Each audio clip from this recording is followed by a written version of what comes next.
अगर आप बिहार राज्य से हैं और किसी भी अंचल कार्यालय से आपका दाखिल खारिज रिजेक्ट हुआ है, अस्वीकृत हुआ है और अब आप डीसीएलआर के पास अपना केस फाइल करना चाहते हैं, कम से कम पैसे में आदेश प्राप्त करना चाहते हैं, तो ये वीडियो आपके लिए है। नमस्कार, मेरा नाम चंदर है। मैं बताऊंगा कि कैसे आप डीसीएलआर के पास अपना केस फाइल कर सकते हैं, कम से कम पैसे में आदेश प्राप्त कर सकते हैं। तो बने रहिए हमारे साथ। डीसीएलआर के पास केस फाइल करने के लिए आपको मुख्य 3 डॉक्यूमेंट्स लगाने होते हैं दोस्तों। सबसे पहले नंबर में जो डॉक्यूमेंट होता है वो अंचल कार्यालय से रिजेक्ट किया हुआ, अस्वीकृत किया हुआ डॉक्यूमेंट होता है, जिसकी सत्यापित कॉपी हमें लगानी होती है। सत्यापित कॉपी कौन सा होता है?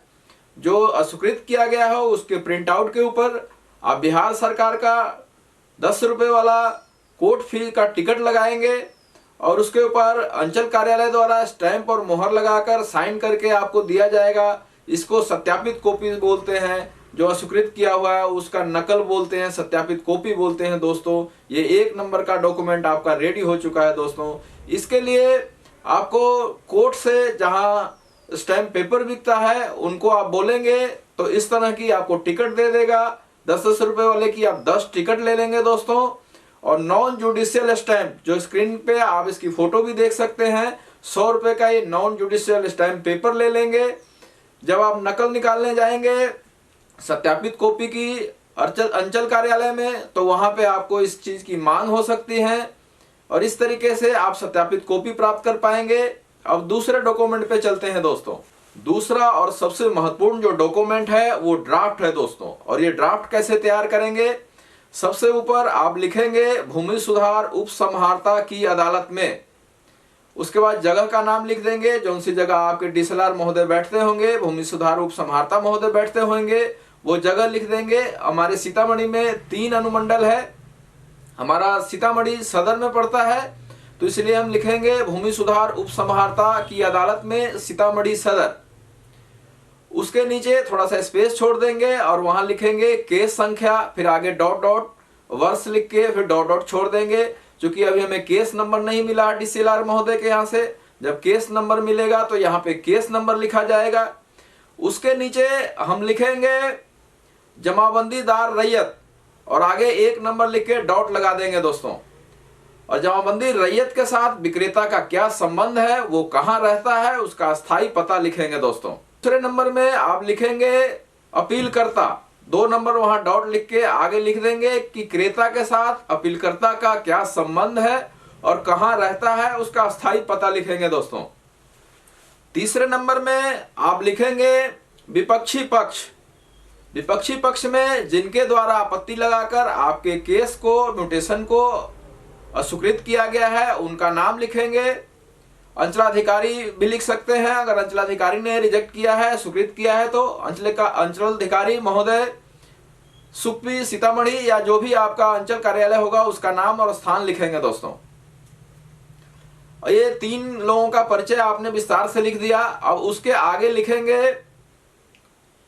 अपीलकर्ता 2 की तरफ से, क्योंकि बार बार अपीलकर्ता का डिटेल हम नहीं लिखेंगे। अपीलकर्ता 2 की तरफ से नम्रता पूर्वक कहना है कि हमने, या आपके माता के नाम से आपने जमीन खरीदा है या पिता के नाम से, कि मेरे पिताजी के नाम से हमने यहाँ पे अमुक स्थान पे एक जमीन खरीदा था जिसका डेट नंबर ये है और कितने में खरीदा था उसका डिटेल लिखेंगे दोस्तों। कौन से रजिस्ट्री कार्यालय से उसकी रजिस्ट्री हुई है वो लिखेंगे दोस्तों। कौन सी डेट में रजिस्ट्री हुआ, सब कुछ साफ साफ लिखेंगे दोस्तों। और ये सब टाइप में होना चाहिए दोस्तों। अपीलकर्ता की ओर से विनम्र याचिका आदर पूर्वक कहना है कि अपीलकर्ता 2 ने कौन सी जगह पे जमीन खरीदा है उसका पूरा एड्रेस लिखेंगे, पंजीकृत बिक्री विलेख डीड नंबर लिखेंगे, दिनांक लिखेंगे, कौन से रजिस्ट्री कार्यालय से कितने रुपए में खरीदा गया है, वो सब कुछ साफ साफ लिखेंगे दोस्तों।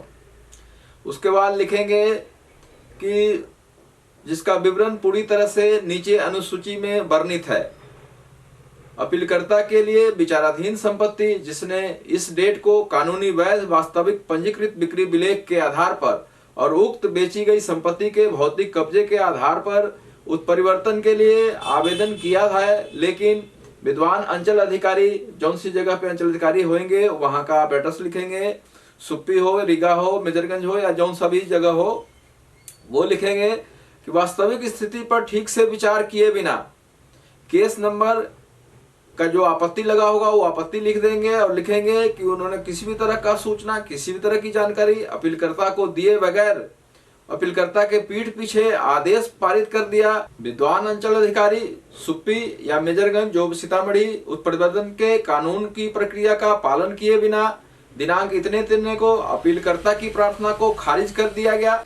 इस प्रकार का आदेश अप्रचलित है। भले ही अपीलार्थी ने आदेश की जानकारी प्राप्त करने के लिए सभी प्रयास किए, अंततः अपीलार्थी ने दिनांक इतने को चिरकुट और आदेश दिनांक इतने की प्रति दायर की। इसके लिए आपका याचिकाकर्ता सदैव प्रार्थना करेगा।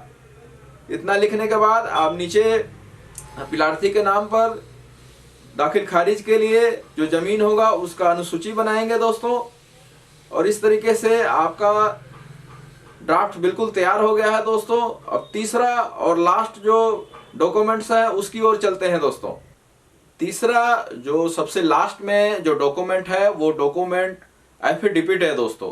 एफिडेविट में आप लिखेंगे ड्राफ्ट जितने कॉपी में तैयार होगा उसका डिटेल लिख देंगे कि 4 कॉपी में ड्राफ्ट तैयार हुआ है या 3 कॉपी में या 5 कॉपी में, वो लिखेंगे।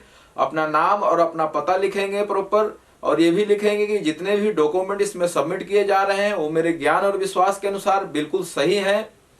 ये जो एफिडेविट बनवाता है वो आपको बिल्कुल अच्छे से गाइड कर देगा और तैयार भी कर देगा।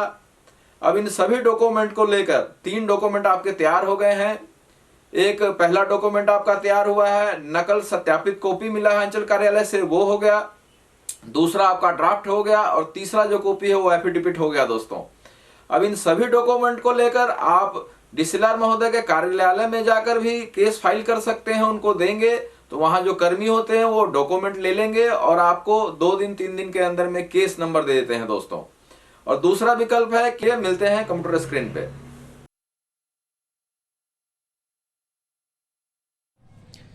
गूगल पर जाकर आप लिखेंगे BLDRA, एंटर करेंगे। यहाँ आप देखिए department of revenue and land reforms Bihar, इसको क्लिक करेंगे। इस वेबसाइट पर चले जाना है और यहाँ रेवेन्यू कोर्ट मैनेजमेंट सिस्टम पे जाना है। यहाँ देखिए केस फाइल के लिए ऑप्शन आ रहा है, केस फाइल ऑनलाइन, इसको क्लिक कर देंगे। यहाँ अपना मोबाइल नंबर से लॉगिन कर लेंगे। अगर मोबाइल नंबर रजिस्टर्ड नहीं कराया तो पंजीकरण के यहाँ से जाके अपना मोबाइल नंबर रजिस्टर्ड कर सकते हैं दोस्तों। यहाँ कैप्चा फिल कर देंगे।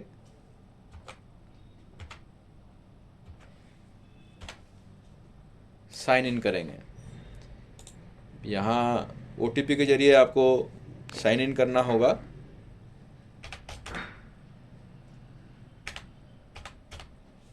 पुष्टि करें। यहाँ इस तरीके से ओपन हो जाएगा। यहाँ पे आप राजस्व न्यायालय में मुकदमा दायर करें। भूमि सुधार उप समहर्ता न्यायालय, इस पे चले जाएंगे। ये आपका खुल गया म्यूटेशन अपील, यहाँ जाना हमने और यहाँ अपना डिस्ट्रिक्ट चुनेंगे। उसके बाद जहाँ अनुमंडल होगा, जहाँ डीसीएलआर बैठते होंगे वो चुनेंगे।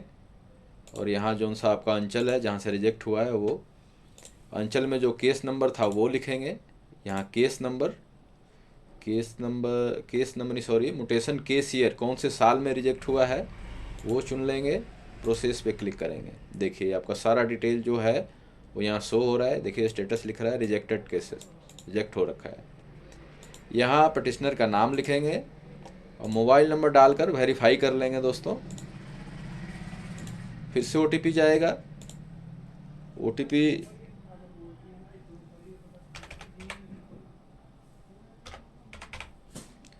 OTP भरकर सबमिट करेंगे तो ये इस तरीके से खुल जाएगा। यहाँ अपना मेल ID भरेंगे, यहाँ अपना एड्रेस भरेंगे। दूसरा एड्रेस हो तो दूसरा भी लिख सकते हैं, नहीं तो कोई ज़रूरी नहीं है। यहाँ अपना डिस्ट्रिक्ट चुनेंगे, जौन सा आपका डिस्ट्रिक्ट हो। यहाँ नेम और रिस्पोंडेंट, यहाँ जो अपना विपक्षी पक्ष है उनका नाम लिखेंगे, मोबाइल नंबर भरेंगे, मेल ID भरेंगे। जिस चीज़ की जानकारी ना हो उसको ब्लैंक छोड़ सकते हैं। उसके बाद फिर से यहाँ डिस्ट्रिक्ट चुनेंगे, जौन से डिस्ट्रिक्ट में आपका केस होगा। यहाँ नेम ऑफ एडवोकेट, पटिशनर का नाम लिखना है, तो यहाँ आप सेल्फ भरेंगे दोस्तों। ये जो वीडियो मैं बना रहा हूँ अपने अनुभव के आधार पर बना रहा हूँ, मैं कोई वकील नहीं हूँ। और ये केस मैंने खुद से लड़ा हुआ, वो भी आपको फाइनल दिखाऊंगा। यहाँ कंडीशन ऑफ डिले, यहाँ अदर लिख देंगे, और यहाँ पर उस क्यों डिले हुआ था वो भी लिख सकते हैं, उसका ब्यौरा दे सकते हैं क्यों डिले हुआ इतना दिन। यहाँ अपने केस के बारे में यहाँ लिख पाएंगे, जितना कुछ भी लिख सकते हैं। और जो आपने डॉक्यूमेंट तैयार किया था, एफिडेविट, ड्राफ्ट और नकल जो सत्यापित कॉपी, वो आप 2 MB से कम की फाइल बना लेंगे और यहाँ सेलेक्ट कर लेंगे दोस्तों। जैसे बंसावली लिखा हुआ है, लेकिन आपने जो उसमें जो जिस आपत्ति लगा के आपका रिजेक्ट किया गया हो, वो उस तरह का डॉक्यूमेंट कुछ अटैच करना हो तो वो भी इसमें PDF में तैयार रखेंगे। और यहाँ से जैसे सेव करेंगे तो आपको एक टोकन नंबर मिल जाता है, और उस टोकन नंबर का जांच आप करेंगे। जांच करने के लिए फिर से आपको सेव करने पर आपको एक टोकन नंबर मिल जाता है, और उस टोकन नंबर के आधार पर आप अपने जो केस नंबर फाइल किया था, केस नंबर के लिए उसको आप चेक कर सकते हैं। राजस्व न्यायालय प्रबंधन प्रणाली, इसमें जाएंगे, इसको क्लिक करेंगे और यहाँ देखिए टोकन स्टेटस। यहाँ आपने जहाँ DCLR के पास किया तो DCLR सेलेक्ट करेंगे, अगर ADM के पास करेंगे तो ADM सेलेक्ट करेंगे। हमने अभी DCLR के पास किया तो DCLR सेलेक्ट करेंगे।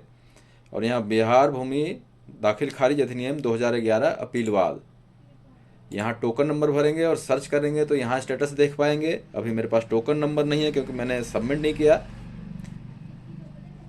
केस नंबर हमारे पास है, केस नंबर से मैं आपको चेक करके बताता हूँ। केस नंबर से भी राजस्व न्यायालय प्रबंधन प्रणाली में जाएंगे, और उसके बाद यहाँ केस स्टेटस पर क्लिक करेंगे। यहाँ वही DCLR कोड, और यहाँ बिहार भूमि दाखिल खारिज अधिनियम 2011 अपीलवाद, यहाँ डिस्ट्रिक्ट चुनेंगे, और यहाँ DCLR सीतामढ़ी, यहाँ जिस साल में था वो साल चुनेंगे, और यहाँ केस नंबर टाइप कर देंगे। यहाँ देखिए दोस्त, यहाँ सेल्फ किया था, खुद से अपना केस लड़ा था तो सेल्फ लिखेंगे, या ब्लड रिलेशन में भी होगा तो सेल्फ लिखेंगे। अदर किसी का हम लड़ ही नहीं सकते, तो उसके लिए आपको एडवोकेट ही रखना पड़ता है। और इसका जो ऑर्डर है, केस कोड, ये सारा यहाँ फाइनल ऑर्डर यहाँ देख लीजिए। यहाँ डाउनलोड करेंगे तो यहाँ आदेश की प्रति डाउनलोड हो जाएगी। किसी तरह का अगर आपको अभी भी डाउट रहता है तो कमेंट्स के माध्यम से आप मेरे से पूछ सकते हैं, मैं प्रयास करूँगा कि आपका डाउट क्लियर कर सकूँ। और डरने की दूर दूर तक आवश्यकता नहीं है दोस्तों, आप ज़मीन के मालिक हैं, आपने अपने मेहनत की कमाई से ज़मीन खरीदा है। ये वीडियो आपको कैसी लगी? मुझे उम्मीद है कि आपको ये काफ़ी मददगार साबित होगी। अगर वीडियो आपको पसंद आया तो इसे लाइक कर दें, सब्सक्राइब कर दें, और अपने दोस्तों के साथ अधिक से अधिक शेयर करें, ताकि ज़्यादा से ज़्यादा लोग जागरूक हो सके दोस्तों। जय हिंद, मिलते हैं नेक्स्ट वीडियो में।